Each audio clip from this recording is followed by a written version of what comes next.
I'm here with my colleagues Heidi, Kira, and Chris. We just released our latest ISA focus report, Rebalancing Past and Present, what past periods of occupier market dislocation tell us about the property outlook today. This report really sprang from questions that we were getting on the road.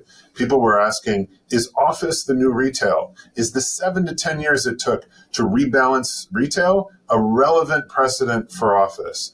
So that sent us back into the historical data, back into the history of property markets to look at, what really can we learn? Chris, you've been leading this report from the beginning.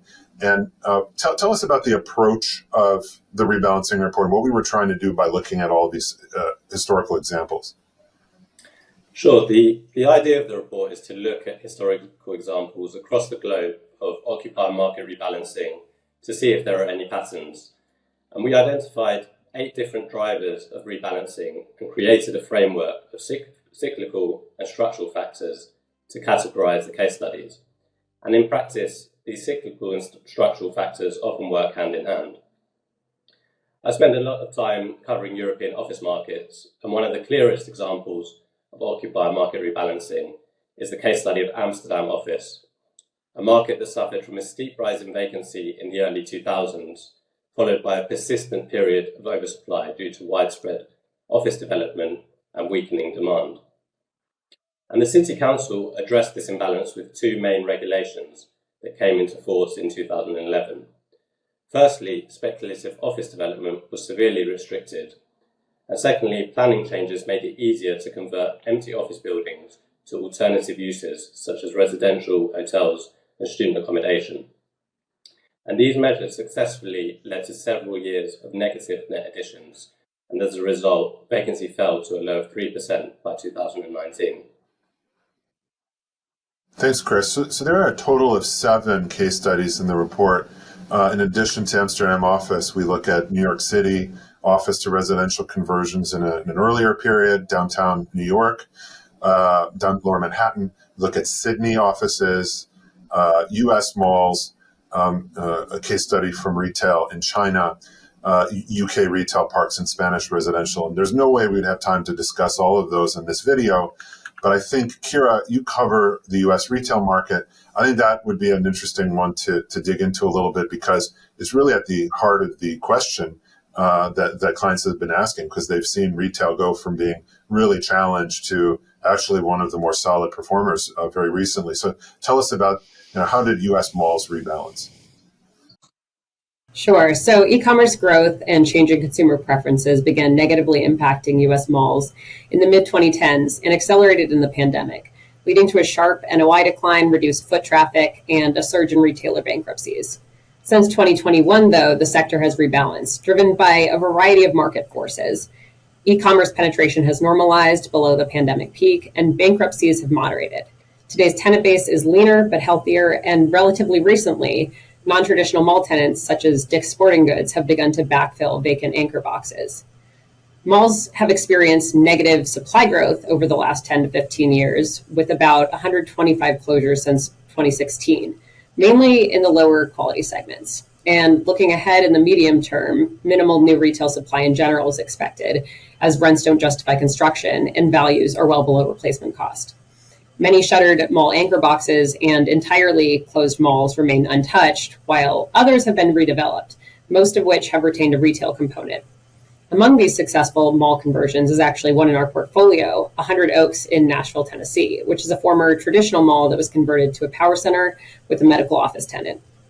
Thanks, Kira. So all of those case studies, Chris, what are the kind of key conclusions that we can make, the observations for other markets?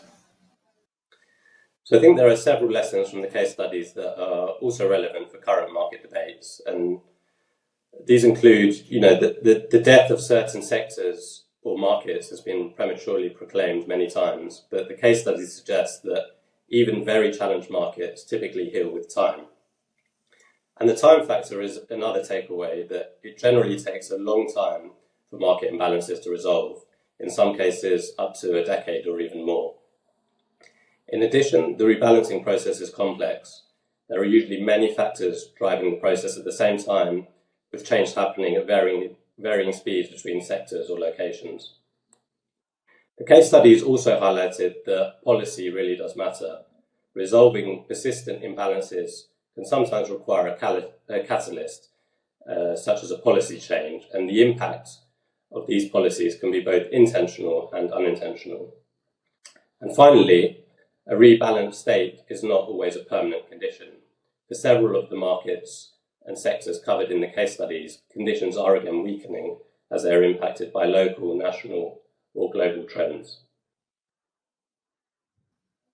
So thanks, Chris. So all of those conclusions and observations from the case studies, we take those and apply them to the original client question, which is about what is the future of office in markets where it's more beat up. Chris, you and Heidi have both been working on the future of office for a number of years because you cover office in your respective regions. Heidi, you cover U.S. offices, lots of questions about U.S. offices today. We've updated the future of office conclusions as a part of this report. Can you summarize some of the key findings? Sure. Our current assessment of risk factors remains largely consistent with last year's report. The U.S. market continues to show the most significant risk, while Asia-Pacific markets, excluding Australia, shows the least, and European markets fall somewhere in between. One of our key findings is that office quality micro-location amenities remain a critical factor.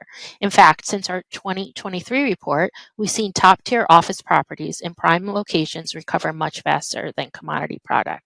Also, the latter will require significant capital investment to meet changing tenant requirements and regulations. Plus, markets leading in regulations of sustainability factors will likely see earlier investable brown to green strategies. Yet it presents both challenges and opportunities for investors. Overall, while rebalancing is a complex and often lengthy process, it can present specific opportunities for well-positioned office investors, especially in mispriced properties that are well-positioned to benefit from rebalancing the office sector. Various countries are implementing policies to address office oversupply and all-time high vacancy rates and encourage conversions to other uses, mainly residential, yet only a tiny subset of office stock is suitable. Investors must also stay aware and ahead of policy changes and future government initiatives that may alter office economics, potentially creating investment opportunities. Well, thanks, Heidi, Kira, and Chris. It's a great report. I think it demonstrates the global scope of the LaSalle platform. We have case studies throughout the world. In there, it's a total of 30 plus pages. So there's a lot more to go deeper in. If you want to read the full report, you can find that on the Insights page of LaSalle.com. Thank you.